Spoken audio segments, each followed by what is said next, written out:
कहानी की शुरुआत होती है एक बेहद शांत गांव से, जिसके बीचों बीच खंडहर बनी एक पुरानी हवेली थी। इस हवेली को लेकर कई कहानियां थीं। उसी गांव में एक लड़का रहता था, रॉयस्टार। वो मासूम था, भोला था और सबसे अलग था। उसकी मासूमियत ही उसकी सबसे बड़ी कमजोरी थी। गांव के लोग उसे कभी समझ नहीं पाए। बच्चे उसे चिढ़ाते, बड़े उसे तिरस्कार की निगाहों से देखते।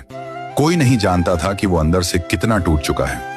रॉयस्टार का एक ही सहारा था, उसका एक छोटा लकड़ी का बॉक्स, जिसमें वो अपने सपने, कुछ कागज, छोटी तस्वीरें और माँ की आखिरी निशानी रखा करता था।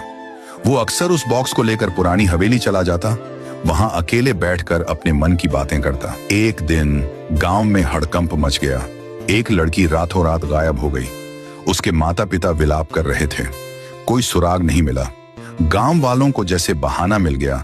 उन्होंने बिना किसी सबूत के रॉयस्टार को दोषी ठहरा दिया।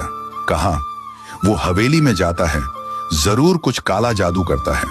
गुस्से और डर में अंधे हो चुके गांव वालों ने रॉयस्टार को घसीटकर पुरानी हवेली में ले जाकर बुरी तरह पीटा, पत्थर मारे और फिर उसकी लाश वहीं हवेली में छोड़ दी। वो बॉक्स वहीं पड़ा रहा, उसका सबसे प्यारा साथी। कई दिन बीत गए। रॉयस्टार की लाश वहीं सड़ती रही। कोई उसे देखने तक नहीं गया। मगर जल्द ही गांव में अजीब घटनाएं होने लगी।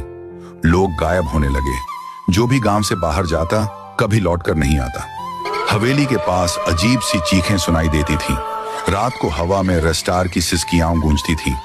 गांव में डर का माहौल छा गया था। बच्चे घरों से बाहर नहीं निकलते। बूढ़े लोग कहने लगे, उस लड़के की आत्मा हमें शाप दे रही है। तब गांव के बुजुर्गों ने एक तांत्रिक बाबा को बुलाया। बाबा ने गांव वालों की कहानी सुनी और आंखें बंद कर बोले, तुम सब ने एक मासूम को मारकर उसका खून अपने हाथों पर लिया है। अब वो आत्मा नहीं, एक शाप बन चुकी है। गांव वाले रोते हुए बोले, हमें माफ कर दो बाबा, कोई उपाय बताओ।